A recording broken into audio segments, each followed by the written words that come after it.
Hello beautiful people and welcome to another video.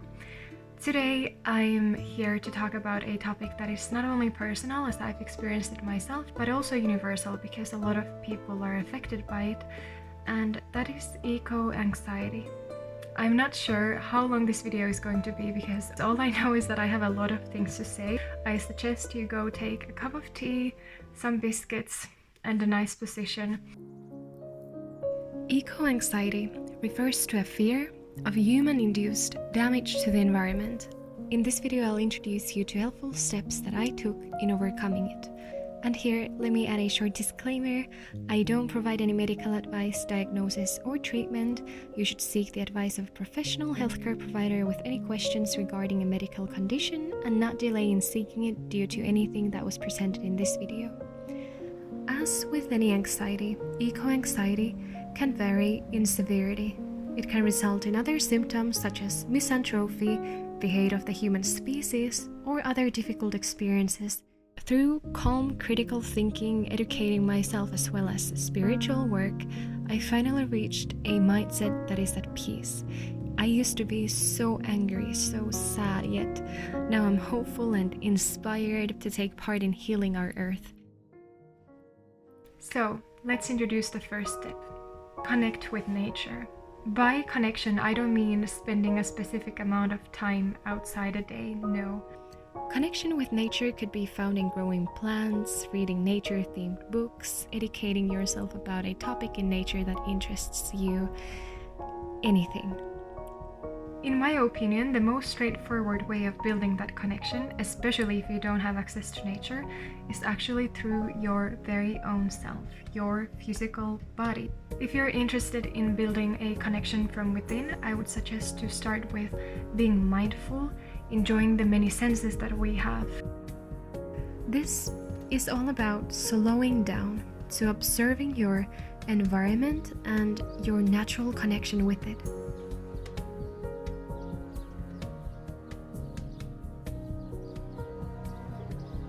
Whether you choose to build that connection externally or internally, is all about understanding how we actually originate from the soil of this earth and how our bodies are a product of it. The idea here is to distract yourself a little bit from all the fuss that our cultures, everything made by humans, our institutions, I'm not saying unnecessary, but human-made habits that make us falsely think that there is distinctively the human world and the natural world. No, everything is connected. Exposure to nature might hurt at first. You might even have avoided the whole topic altogether.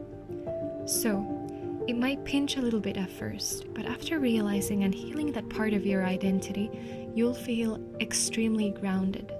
Not just in your human society, but on this earth, which is the home of all species. It's connected to all life.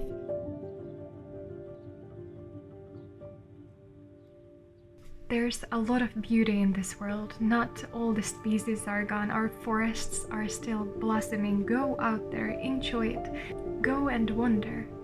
You're allowed to love and enjoy the many joys of nature and what is on this earth without feeling guilty about it. Find a way to build that connection if you feel disconnected.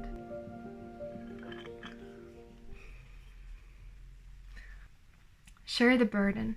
It is quite usual for people who suffer from eco-anxiety to be also very empathetic, and so they carry the guilt, the weight of all humanity when it should be shared.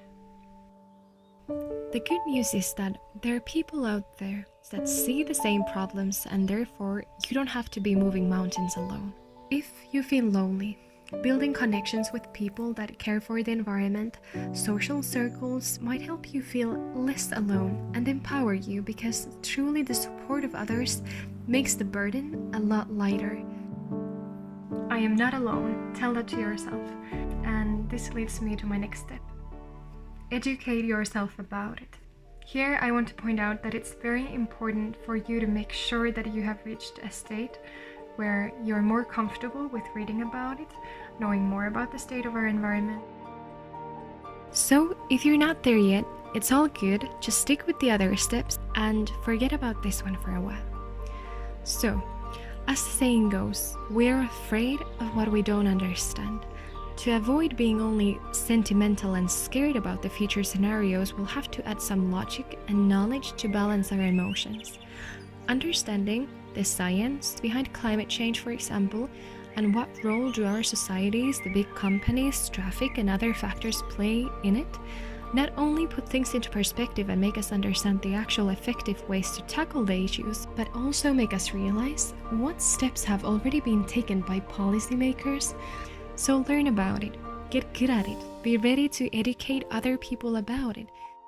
Educating yourself with information that is fact-based and useful helps you to take action. We've all heard this one a million times. Oh, but I'm just one person. We're just a small village. We're just one country. Europe wouldn't make a difference. No, I have 2 points to this. Once you have learned about the scales of action that need to be taken, you'll realize that we will have to change. A complete switch of a perspective is needed. Small action, big action. For example, we can't say that a small country would not make a change in the matter, for sure, not in the global statistics of CO2 emissions, but if a country such as Finland or any other smaller country could leave the use of fossil fuels, implant carbon sinks, balance biodiversity, then that of course could possibly impact and serve as an example to other countries. Parents need to raise their children in manners that are appreciative of nature. We need to know who we're voting for, take action, and share information in our local communities to create a wave of awareness. There is no such thing as small action not having a value in this at this point. The actions that you can take don't have to be that big. You can work from within your own community, encourage people to change their habits. If not to have a huge, crucial impact on the global level, then to be the one who took action, fought for what's good, and lived in effort to do the right thing. You know, there is value in that. There is so much evil in this world, short-sightedness, plain stupidity, and the best way to compensate for that is to fight it with kindness, loyalty, truth. Seriously, in today's world, when we're so connected, things can be done on a larger scale, despite they say, oh, one person cannot have an impact. It's not true. You can also think about pursuing a career or taking on a hobby that would be not only good for you, but also good for nature. I think I have more or less chosen this to be the major headline, the theme of my life, our earth, literally our home, of the past generations and of my future children. I don't mind devoting myself in its protection in the ways that I can.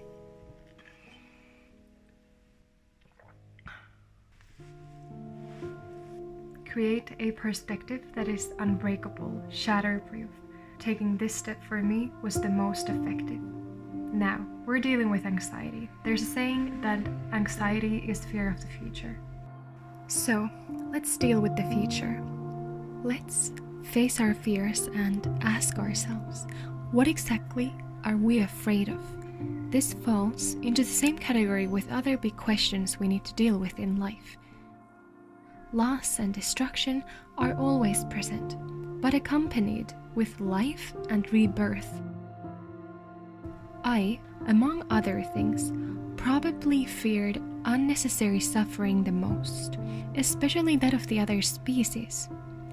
I've always thought, and it's been clear to me, that the fundamental emotions of happiness and sadness, pain in our bodies, are universal, not only human felt. The unfairness of inflicting negative emotion on innocent things hurts me.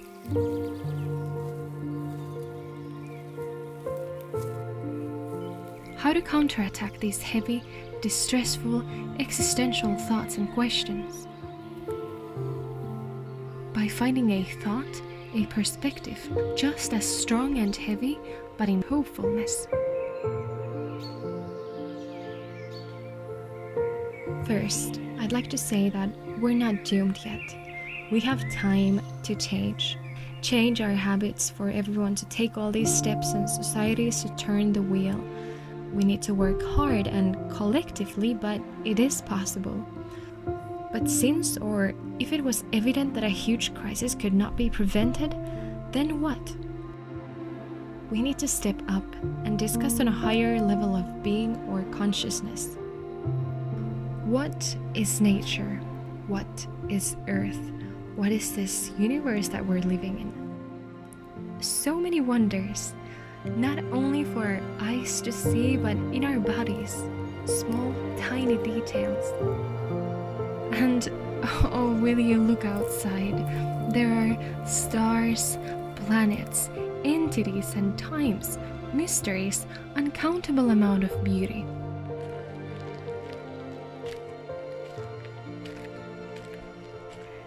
Our Earth is so beautiful. The emotions of love and joy that we get to experience here, especially after times of difficulty, are so beautiful to live.